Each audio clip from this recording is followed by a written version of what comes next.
Good evening. My name is Kimberly Price, and I am residing for the past over 20, almost 25 years here in Cincinnati, Ohio.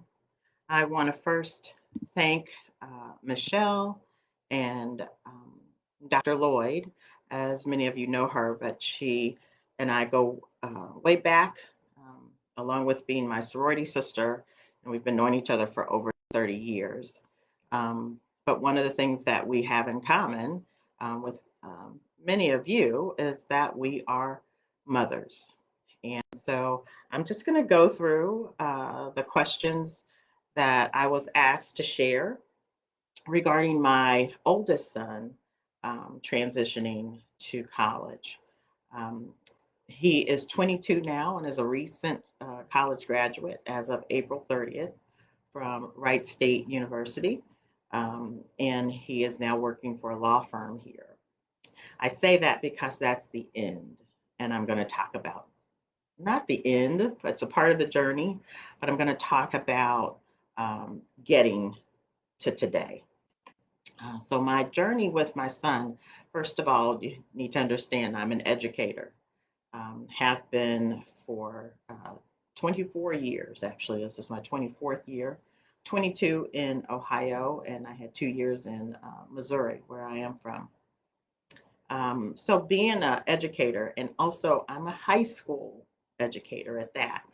And I am familiar with the requirements in preparation for college and universities and knowing about your GPA and why they are important.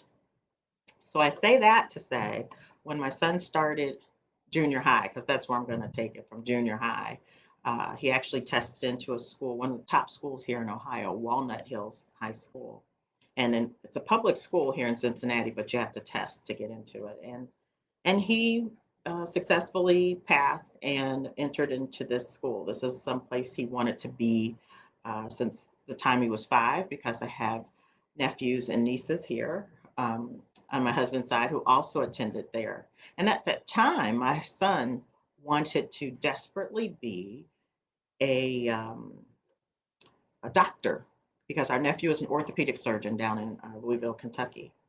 Now, he wanted to be a doctor, but math and science were not his strengths.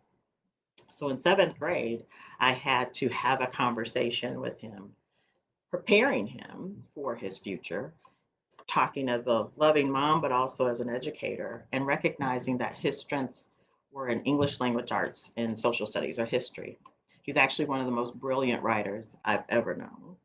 Um, but I had to talk to him about his strengths. We had a conversation. We talked about law and how it uses his strengths.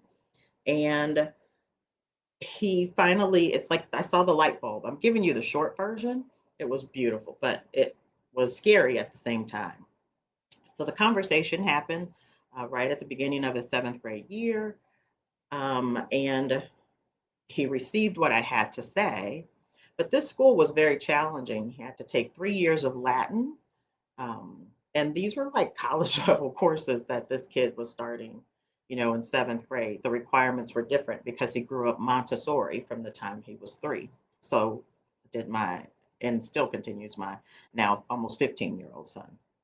But I will say that the first 3 years of junior high, seventh, eighth grade, and then his ninth grade year, we clashed. And I actually think it was my anxiety that was causing a challenge that I didn't even realize I struggled with. But it's like every time I would say, hey, what's happening in this class, or why is this grade this way? Um, then he would become very defensive, and we would go back and forth, and keeping in mind this, he's a mama's boy and he's not afraid. He doesn't mind me saying that because we were that close. And I was wondering why he wasn't listening to any of the advice that I had to give. And but later I had to reflect and say, how was I actually given the advice? Was it palatable? And I don't think it was at times. But anyway, that went on like near the end from seventh grade to the end of his ninth grade year because we're in the same school district and I could look at his grades every day. The problem is I would look several times a day. And he would get in the car and he would say, hey, mom, how are you? How was your day? And I was like, fine. How was yours? What about that grade in algebra? What happened? And he's like, okay. So that's what I was doing. And I know that's what caused him to start struggling even more with his anxiety. But I just wanted so much for him. I knew what the future was going to ask of him when he was preparing to go away to school. So, anyway, I'm going to speed up a little bit.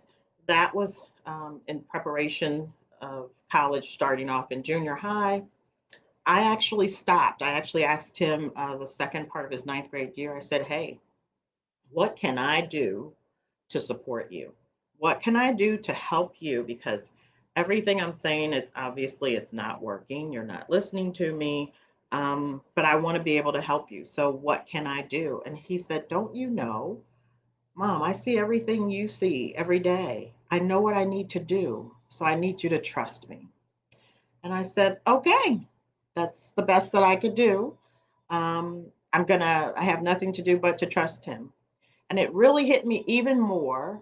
Forgive the ringing in the background, but I'm one of the probably the last Mohicans that has a landline. But anyway, I um, I heard him. He told me, "Let me work this out." It was very hard at first, but soon as he said that, because I was exhausted, I stopped looking at his Power School. That's what it's called here. I stopped looking. And it took a while for him to realize that I wasn't looking at it. He would get in the car and he was like, I know, Mom, you looked at Power School and you saw such and such. And I said, no, I didn't.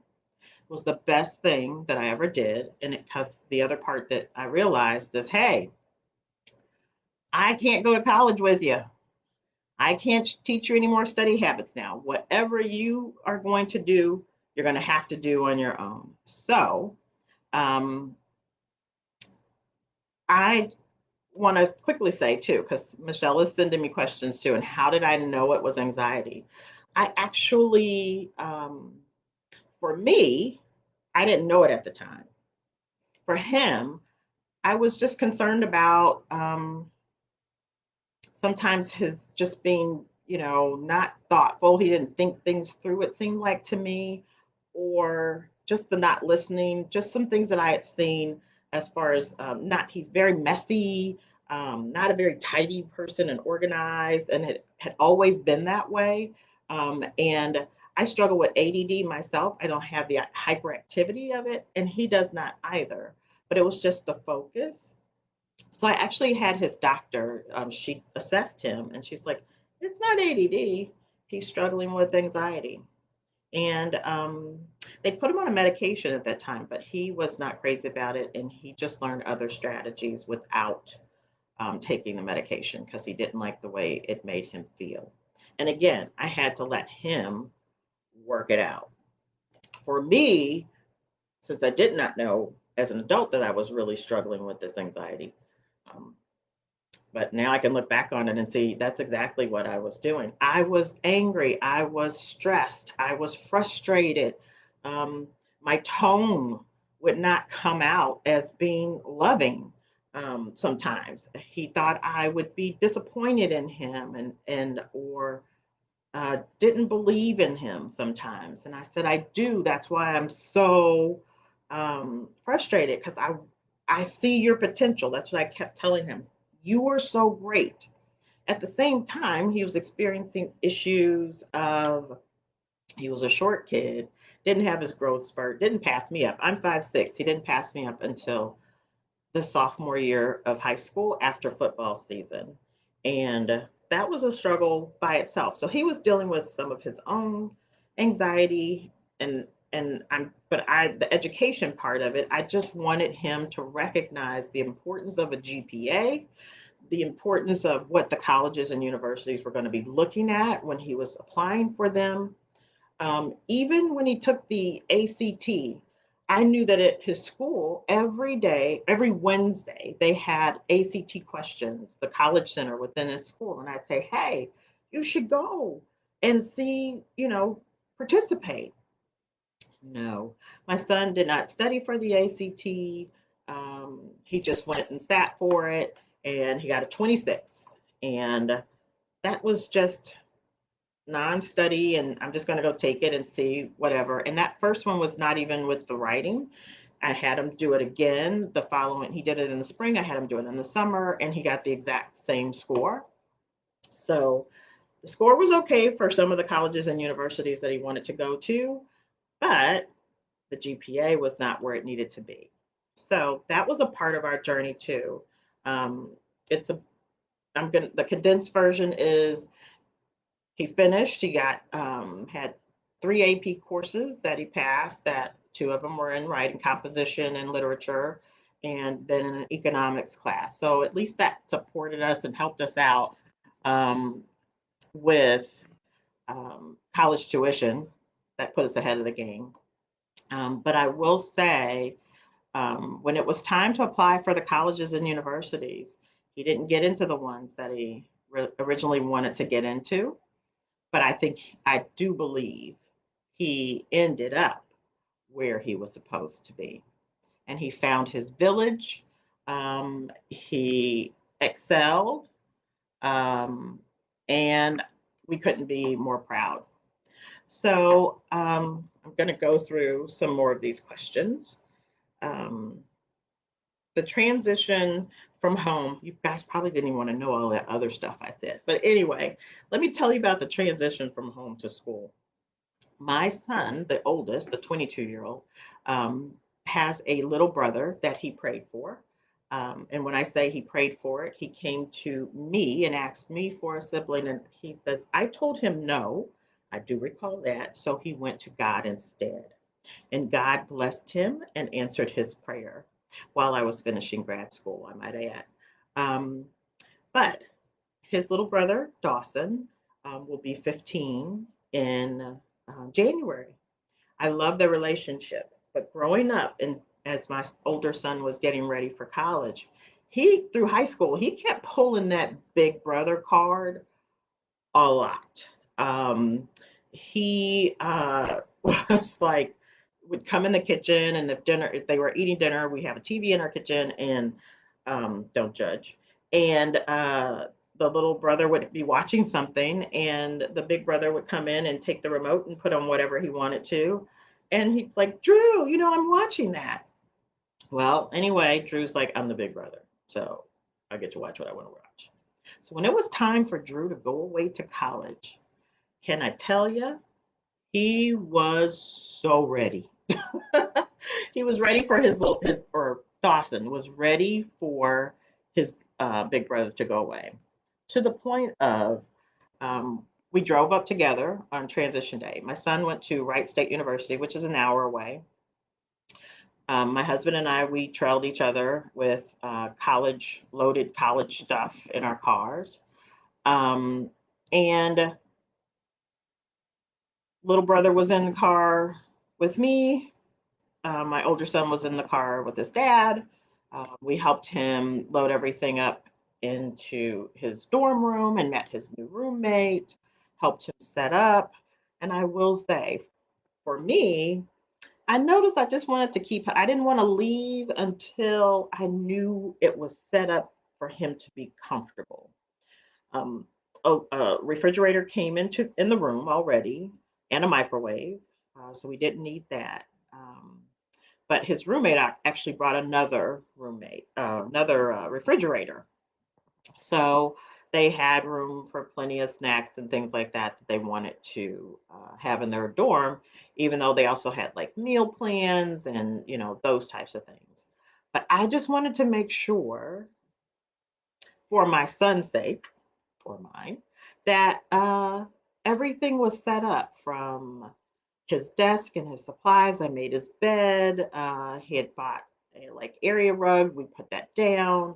Um, but I made it to where it was comfortable for him.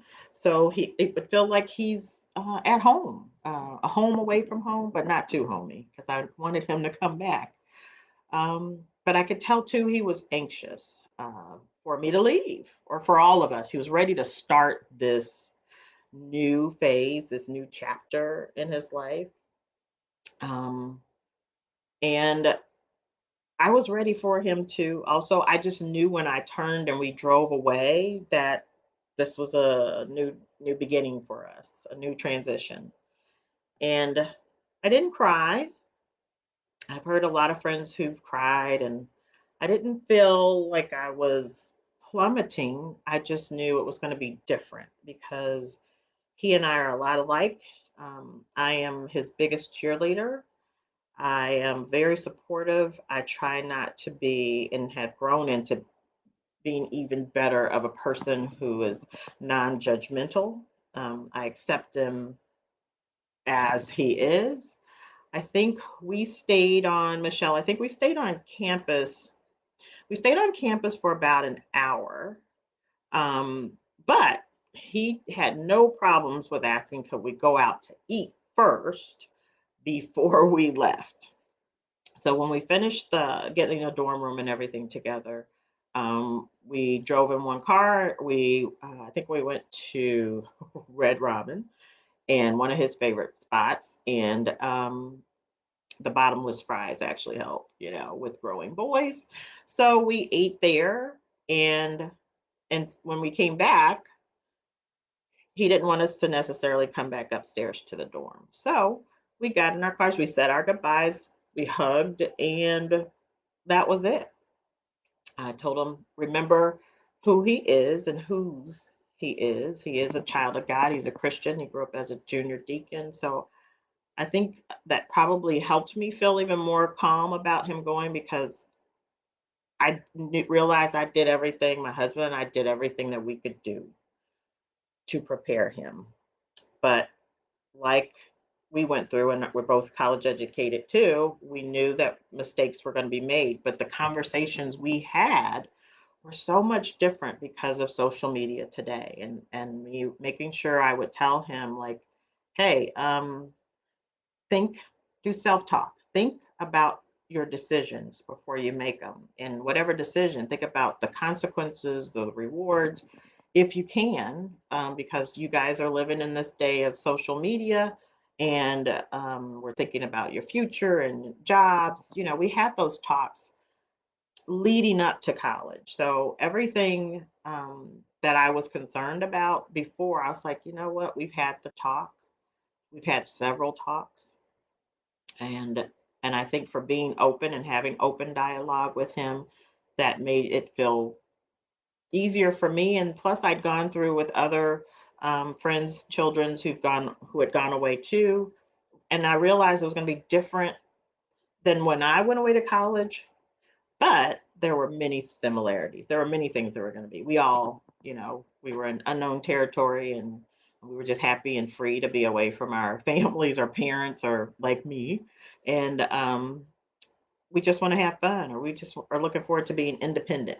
And I knew that's what he was looking forward to. And bottom line, I knew his heart. He just is very compassionate, and he's his own person, and I respect that. And I knew that that was going to help with um, guiding him. And most importantly, he knew the power of prayer. And when he would go through different things while he was away, I'd ask him, Did you and God talk? Did you talk to him about it? Have you prayed about it? We serve a jealous God. Just remember who you are and whose you are. And our saying here, and that I don't even know when I started it, but since he started school, and I say it now with his little brother, was to always start strong, stay strong, and finish strong. I need him to start strong from the beginning, especially with all of the challenges that he had in high school. I said that's behind us now.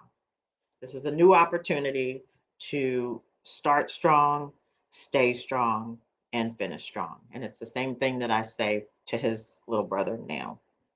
All right, so I'm trying to go through some of these other questions too, Michelle. But I have to say really quickly, when we drove back from Wright State, which is in Fairborn, Ohio. The little brother and I are in the car together, and he says, "Mom, I know what I'm going to do with Drew's room now. I'm going to make it my lounging living room." And I said, "Excuse me? That's still your brother's room. He is still my child. He still resides in this house. But mom, can I bring a few things in? Like my gaming system and a few pair of shoes, those types of things." I said, "Sure." And that's how he spent the first year of his brother being gone, is really like, I don't know if it was a power trip or taking over the room, he felt like, but that's what the little brother did. Um, and I think I've answered the question, like on transition day, did I discern that something was being lost? I think it wasn't that it was being lost. I just felt like something was going to be different.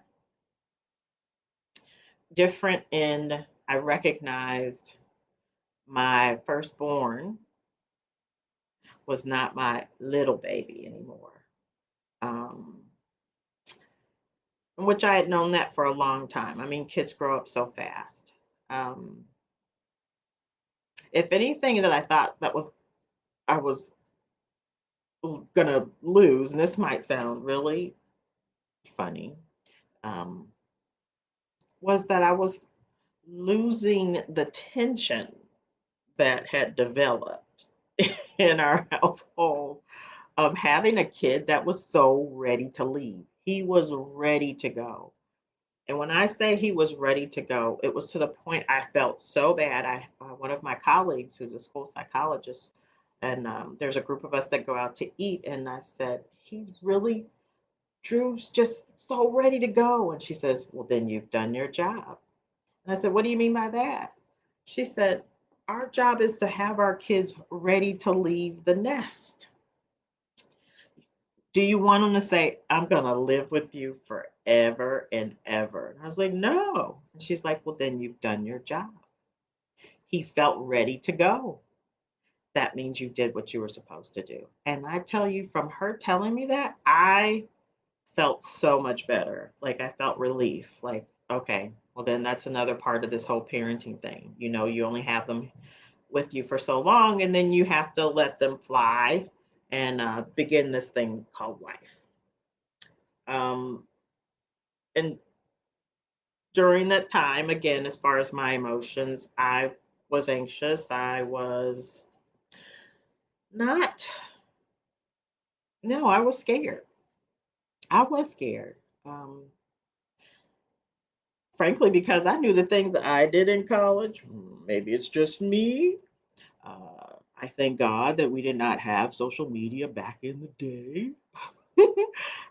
Because uh, I know for a fact that my grandmother prayed for me.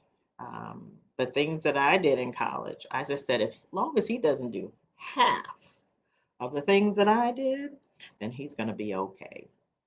I'm sure some of you out there can relate, or maybe it's just me, but I'm just saying, I um, was scared. I wanted to, it wasn't about what he would do, it was just praying that the people that came in contact with him or he would build relationships with were like-minded people,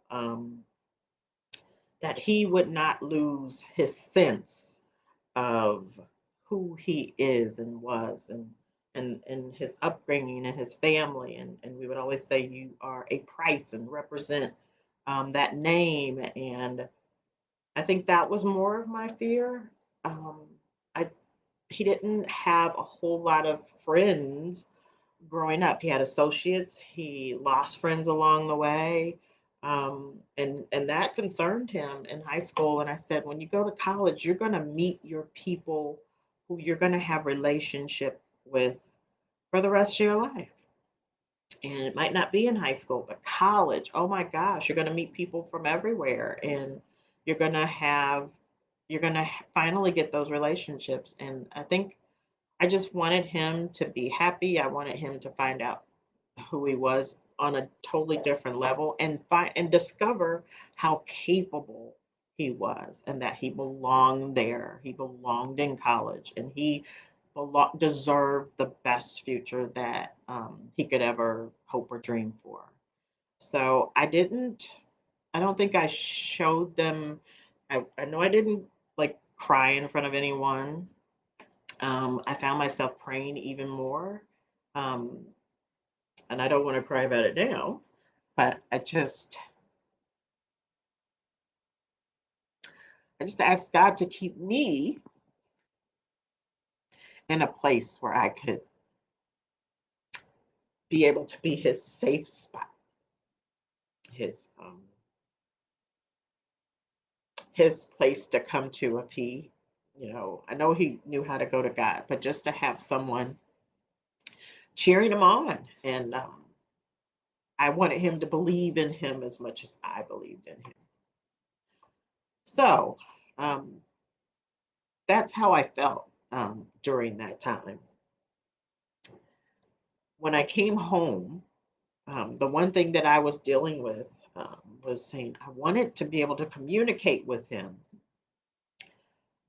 but I didn't want to cross his boundaries. I didn't want to cross his lines because this was his time. And I remember sending him a text when I was lying in bed the night that I got home. Excuse me, I'm trying, oh gosh, I'm usually not a crybaby like this, but when you talk about your children, and I'll get back to that. But anyway, that night when I got home, I remember lying in bed and I sent him a text and I said, "Dear son, I love you. I don't want to cross any boundaries. So I wanted to ask, is it possible for us to communicate each day in some type of manner? We don't have to talk on the phone. We don't have to FaceTime. I just wanted to know if it was okay to just touch base." Few hours later, because of course he's not responding immediately, he was having fun. But a few hours later, he sent me back a text and he says, "Mom, you don't ever have to ask me that. You can call me or contact me or talk to me whenever you want to. You didn't have to ask that." And I said, "But I do because I don't want you to think I'm interfering or hovering. I want you to enjoy this experience." And he says, "Mom, please don't worry about it." Needless to say, um, I think the next day when I woke up, all I said when I got up is I said, "Good morning, son. I love you. Have a great day." I think he replied maybe 2 or 3 days later. He said, "Oh, Mom, I'm sorry. I forgot to contact you. I love you." And this is all through text messaging that first week or so. He was like, "I love you. I'm doing good. How was your day?" That's what he always will ask me. My son is first to ask me, "How was your day today?" And I would be brief. What I learned was he didn't want a long dissertation of how my day was. He was looking for something short and sweet, like he wanted to give me short and sweet. So I learned that over time, and I'm just like, "It's great. It was good. Thanks for asking. Love you. Good night," or "Have a great day."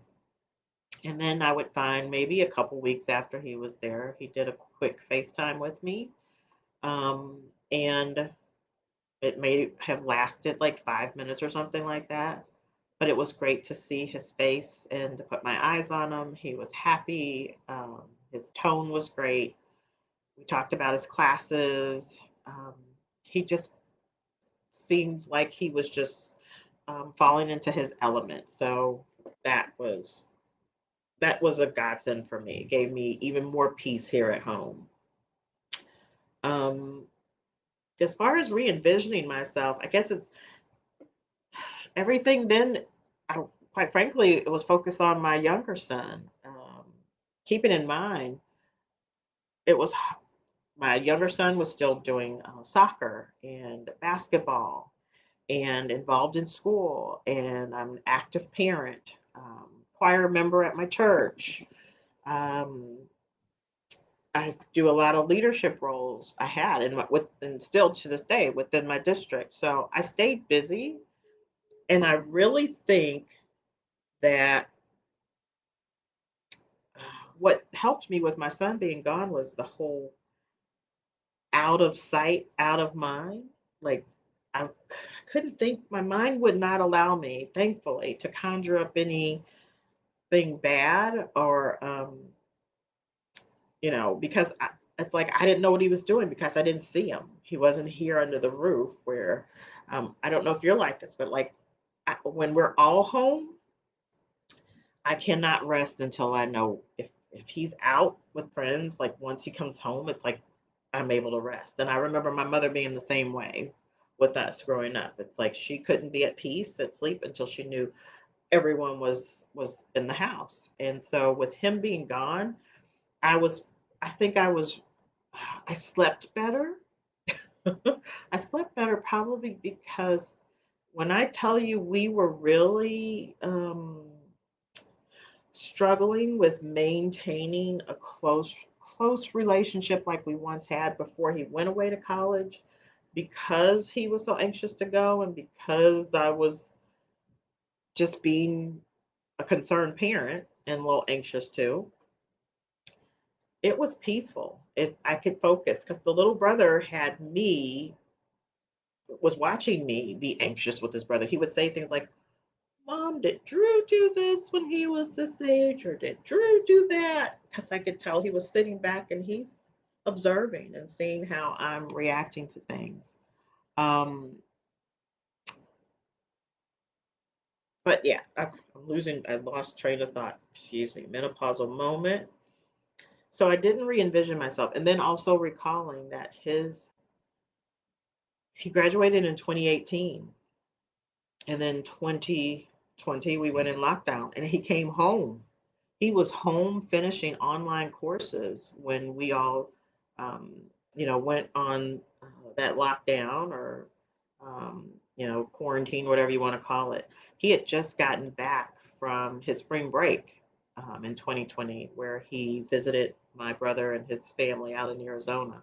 And the next thing you know, that was a whole nother dynamic to have a college student come back home mid time, um, until the time that it was for him to go back. What was that? Not the fall. It was like or no, it was the fall, that following fall, and his roommates had left. So he was in his apartment again by himself. So that's a whole nother um, story. Um, Parenting at a distance, I'm sure you've heard me talk a little bit about it, was he would let me know when he needed money to be put into his account. He would get books from Chegg, or he had other online books that he needed to order. So I was like, my husband's writing the checks every month for tuition, and I'm writing or putting money in his account, whether he needed some extra money for food or he needed to buy some other supplies that he didn't realize he was going to have. Um, it was just being a listener while I was home, and he's away. It was being that person that he can call on, because I would notice sometimes he would just call me because he just wanted to hear my voice, but he wouldn't necessarily say that. But he would talk about things. I let him guide the conversations. Um, I needed to follow him. I needed for him to show me through his comments or um, or his actions what role he wanted me to play. And so, again, a lot of that would be listening to him. It would be um, encouraging him when he needed it. It'd be praying for him if he needed it. And that's him asking, or if I could tell, in his tone, I would offer. Do you mind if we say a little prayer together? Or sometimes he would just say, Mom, he'd send me a text, Mom, say a prayer for me. Got a lot going on right now. And I would just respond, is it something that you would want to talk about? And sometimes he would say yes, and other times he's like, no, I got it under control. So it's really letting them take the lead. And the other part of parenting from a distance from me was to be continue to be transparent with him.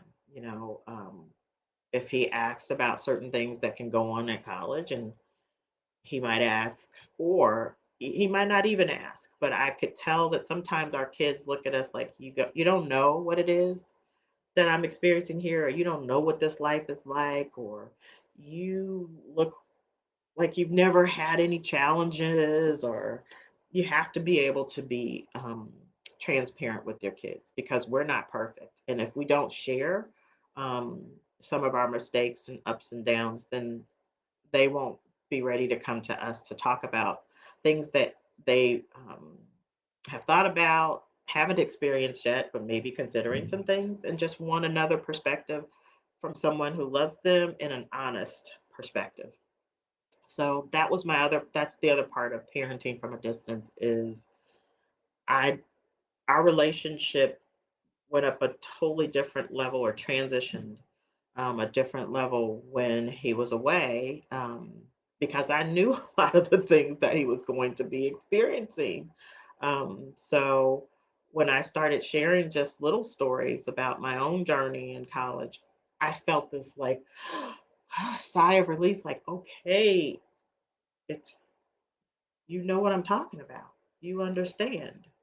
And and that's when that part of that being leaving the judgment outside, even though you might hear some things that you don't necessarily want to hear, the fact that they feel strong enough and safe enough to share with you some of the things that they're going through or experiencing is that's huge.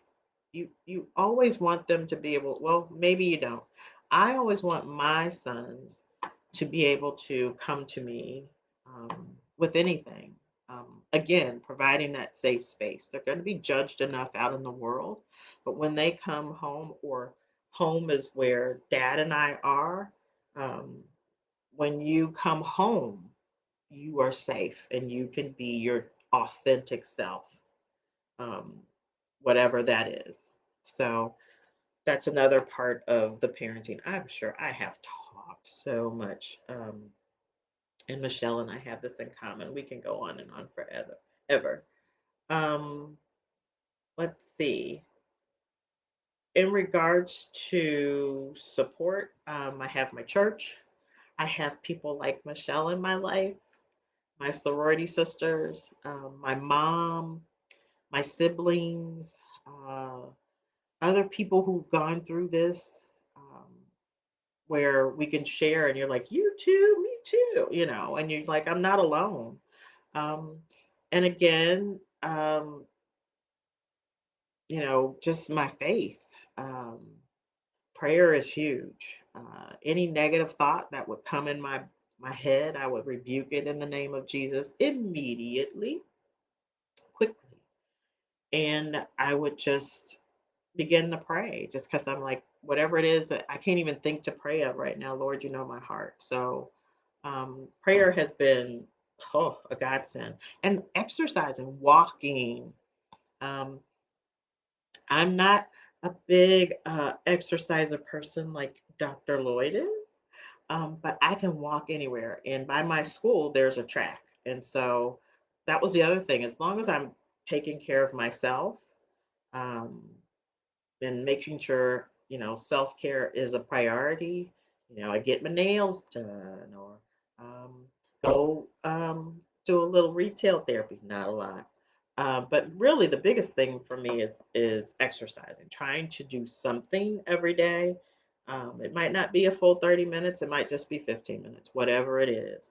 Um, but that has been helpful. And I had other workout friends who we would keep each other accountable. I've had the same best friends since junior high school. Um, that their children, I was the last to have children, and they were the first, so they had gone through the experience of their boys going away to college, and so that was another support for me as well.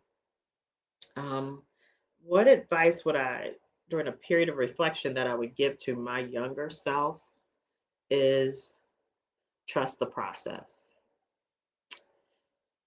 If you know the way you're raising your child you're raising them from the beginning into the hopefully the humans that you want them to be and when they're older.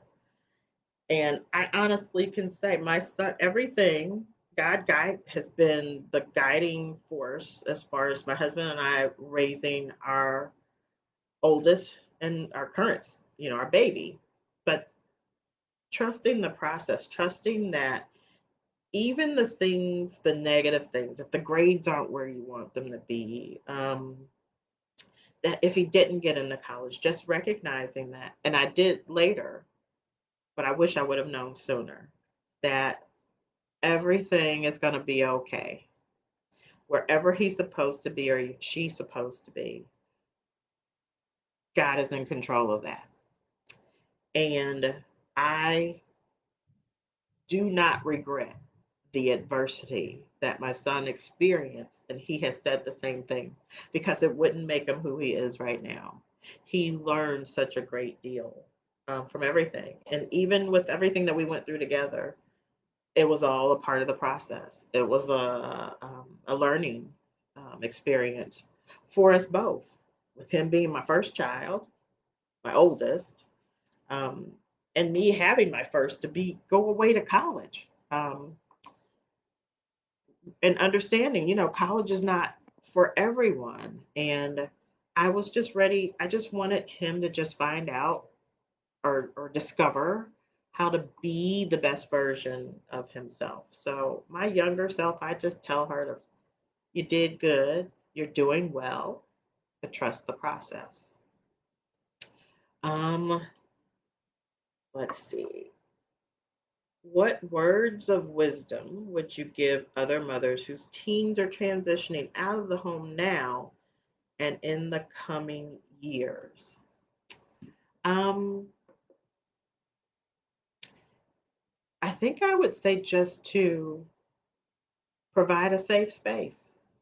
That's the biggest thing that I can think of. I know our children are experiencing so many things out in the world when they leave our homes. And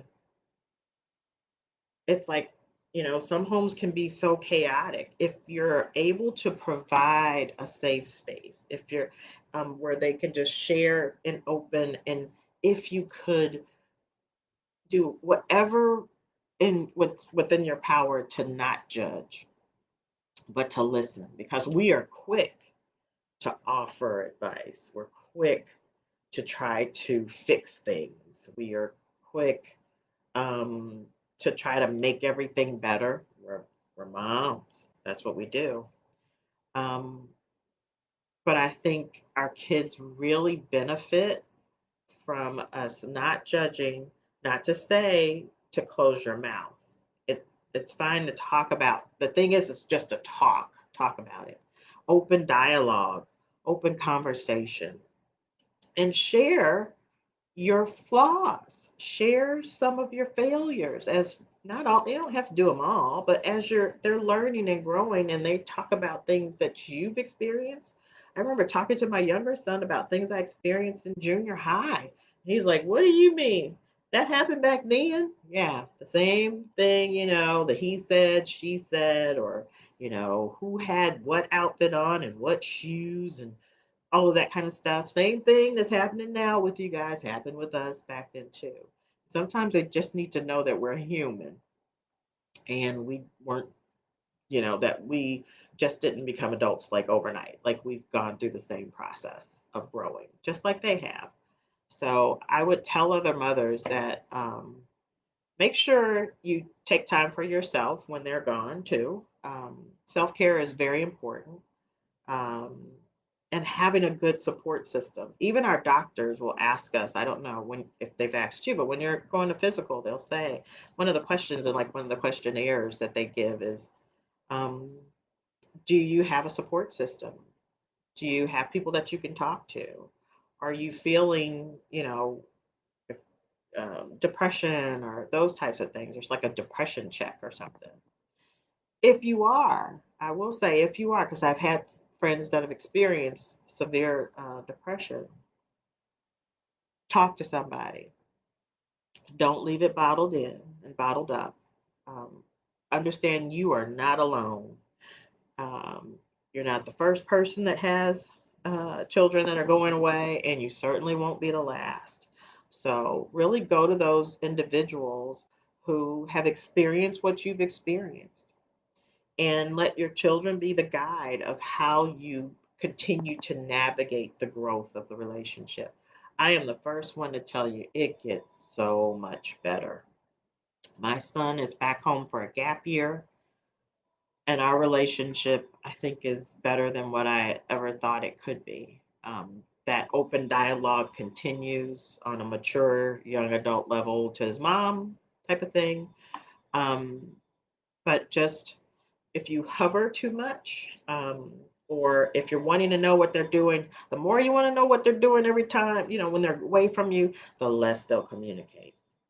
So I think it's okay for you also to share your fears with them. Say, I'm sorry the way I spoke, or I heard myself when I was, I'm just frustrated, but I love you so much. And I just want you to be happy, and I want you to experience this awesome opportunity to go to college, where, a lot of people don't even have the opportunity to be able to go if they want to go. But then also recognizing everyone doesn't go, and it's okay too. But just to be able to say, "Hey, give me a little time. I'm going to get better," but not just say it, do it. And I tell you, when you start focusing on yourself, whether you have to take a class, I have a friend that did that. Take a class, whatever your interests are. Just start a book club. um, just become more involved within your community. I tell you, when you're busy doing other things, you don't spend all that idle time wondering what they're doing. But that's what I would also tell the younger mothers is just to, join a group, um, like the Emerging Mothers. I'm so thankful to Michelle for starting this. I wish I had this when um, our children went away for the first time. And I guess, well, that's where your experience comes from. We've experienced it. She's experienced it twice already, and she has one more to go. So, um, life has taught us a lot. So reach out to those that are experiencing these same things. I think there's so many things that I wish, I could probably think of to tell, but I would start uh, there. And let's see, what do you see for yourself in the next 5 to 10 years now that you're on the other side of the most important work as a mother? Well, I'm sure you agree, being a mother never stops. Again, we have a younger son who is just started his high school career. He's a ninth grader. And I think I'm feeling a lot better about it this time than I did with the oldest. I think I feel more prepared. I think the older son being around will help in that transition too. If he sees me getting a little crazy, no matter where he is in the country by that time, um, I'm sure he'll be able to talk me down off a cliff if I feel like I'm near one.